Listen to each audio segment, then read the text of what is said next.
you mentioned all the problems come from Russia and the destabilizing, and the Russian-backed separatist rebels have indeed been accused of human rights abuses, of violence. But so too have Ukrainian armed forces and volunteer battalions. Listen to what Amnesty International said last year. Both sides failed to take reasonable precautions to protect civilians. Both placed troops in residential areas. Ukrainian police were involved in torture. Pro-Kiev forces were involved in abductions. Is this the new Ukraine you're trying to build, where all these human rights violations are happening, even under Ukrainian armed forces, Ukrainian police? It's not just the Russian-backed separatists who are committing violence. I'm sorry.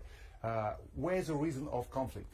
Can you give me an answer? Where's the reason for conflict? That doesn't justify human rights abuses, though, does it? No. You can fight them without carrying out torture, abductions. From the beginning. This is what Amnesty is saying. From the beginning. Right now, the right radicals come to the power. The people who hated Russians in Ukrainian government. I told the clear answer how we can hate Russians. I am help Russians. My father is Ukrainian, my mother is Russian. In my body is Russian. And there have been allegations that there are neo-Nazis fighting in volunteer units against Russia. Nazis fighting. It's not true. It's everything is propaganda war. Well, U.S. newspapers, not just Russian newspapers, have documented the Azov Battalion and other such groups fighting on the front lines against Russia, who have swastikas on their trucks. It's not true at all. I don't see swastika.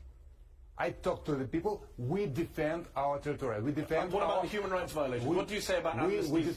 We defend our country. What about the torture, the abductions, the not protecting civilians, placing troops? Please, Amnesty is the human rights watch. I don't know what from you take this information. Amnesty International. You've heard of Amnesty International? I'm sorry. I come from Ukraine. Okay, but Amnesty International is a global NGO. Human rights watch. Good example. I meet very high, just a couple of weeks ago in Davos, I meet very high position Russians, and they asked me, you know, what is the people with the weapons, with machine guns going to the street in the Kiev? And I told them, I'm sorry, I come from Kiev. What from you take this information? They told me, you know what, so you're saying Ukrainian forces have any human rights? The right answer. They create the story and believe the story. Okay, so you reject Human Rights Watch, you reject Amnesty International's reports about Ukrainian armed forces? I don't have information. I live in Ukraine.